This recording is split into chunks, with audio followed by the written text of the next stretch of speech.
the epic conclusion to Chris Colfer's #1 New York Times best-selling series, The Land of Stories.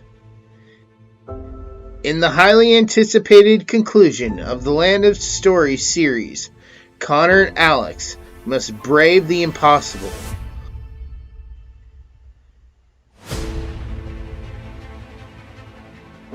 All of the Land of Stories fairy tale characters, heroes, and villains are no longer confined within their world. With mayhem brewing in the Big Apple, Connor and Alex will have to win their biggest battle yet. Can the twins restore order between the human and fairy tale world? Breathtaking action mixed with laugh out loud moments and lots of heart will make this a gripping conclusion for many fans. The Land of Stories, Worlds Collide. Written and narrated by Chris Colfer.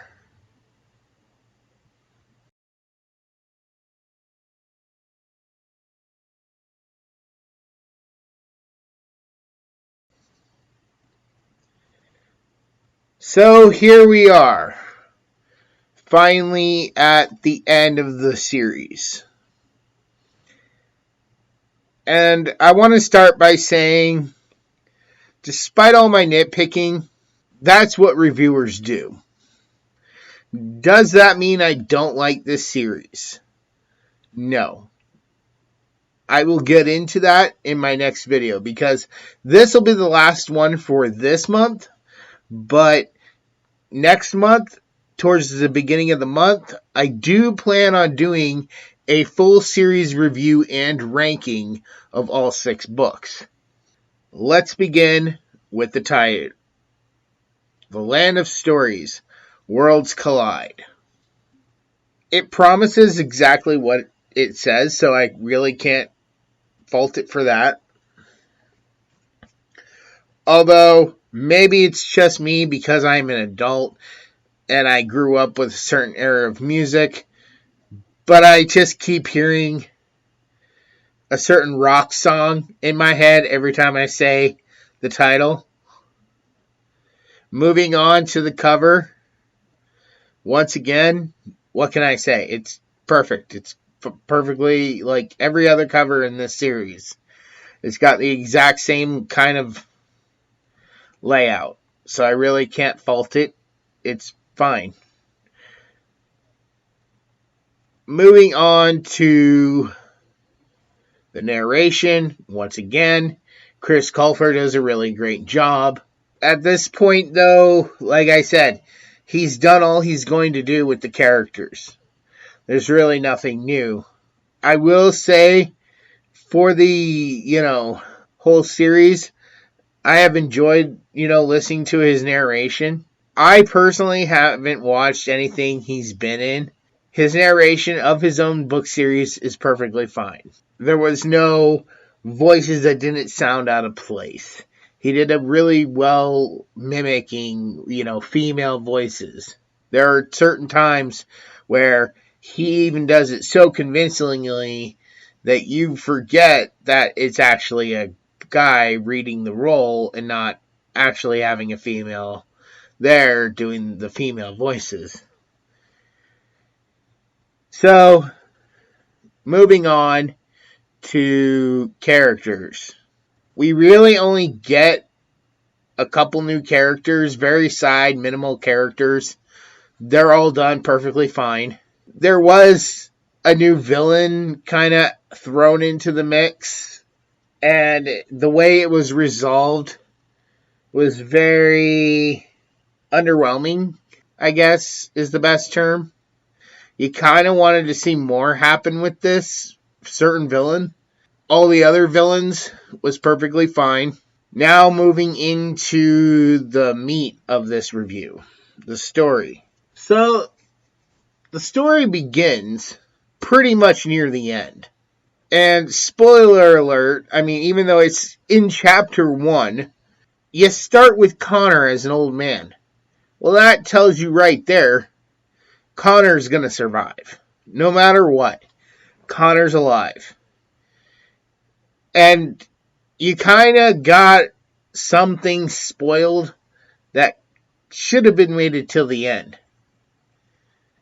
Like, who his wife is. Now, if you've been following the series, if you've been reading, if you've read the books already or have planned to read the books, then there's a certain character you feel like Connor's going to end up with. And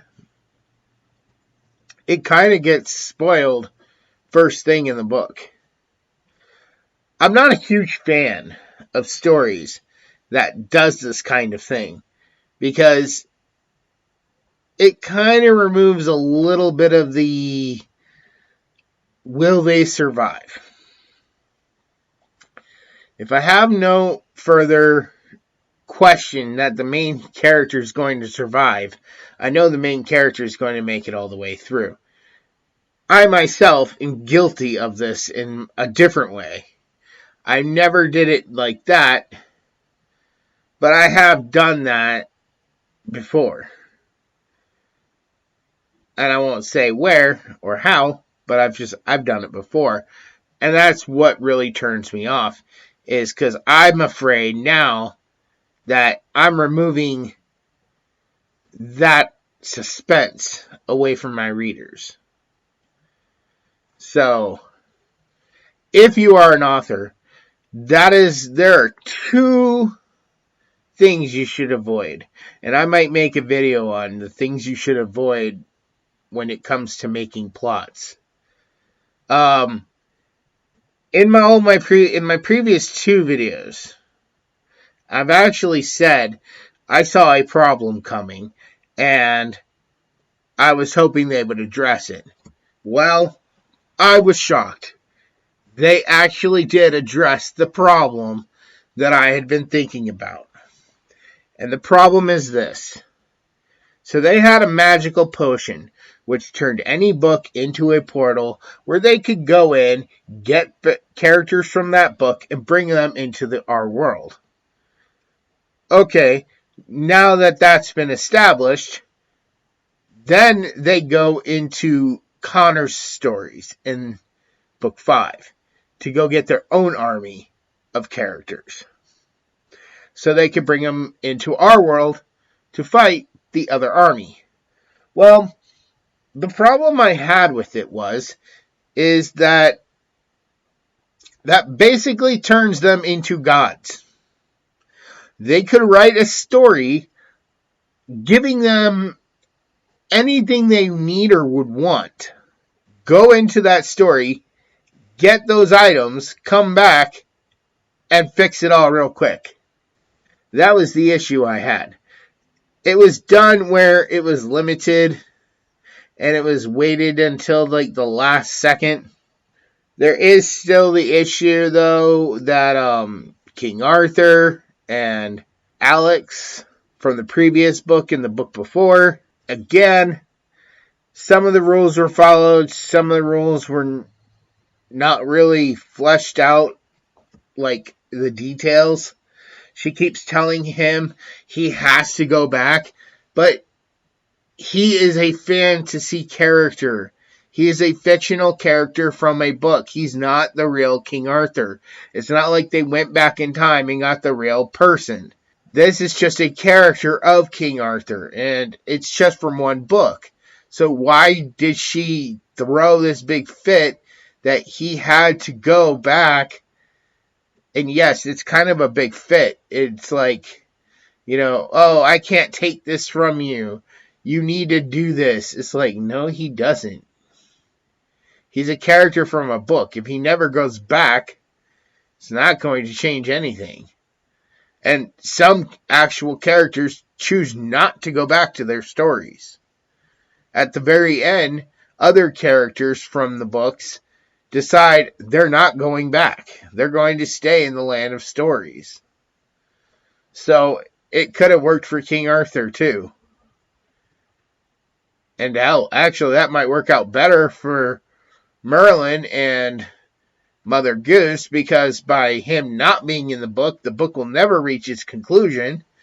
And I mean, it kind of sounds like people die when there's no more book. If you're still in the book when the last page is read, the world around you disappears. So that part was kind of bad for me. I was like, and they really hammered it home when they did address the problem of the potion. Because when they did it, they're like, oh, well, I just wrote this really quick, so I didn't have time to really write a lot. So we're already at the end, 2 minutes in. And she's like, well, why didn't you write more? I didn't have time. It's just frustrating. As for extras, after the book is done, and it comes to a very nice conclusion, by the way. I was very happy with the conclusion. We got lots of little battles.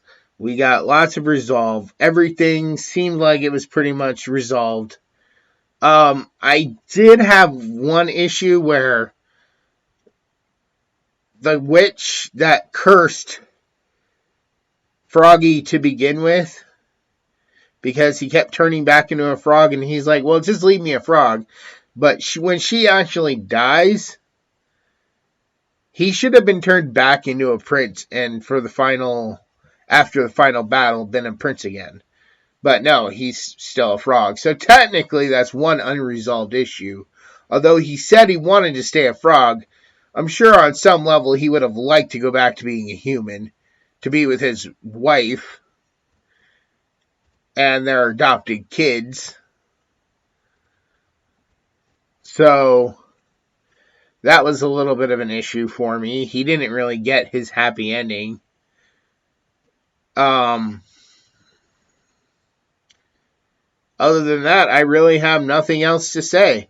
So, looking at all of this book, not holding it to the rest of the series yet, I'd have to give this one a 9 out of 10. Yeah, it had a little bit of issues. There was a little bit of problems. It was very short. This kind of felt like the shortest book in the series to me. But other than that, it was fine. I just didn't like how it started. Kind of ruined a little bit of the end. Everything at the beginning could have been at the end.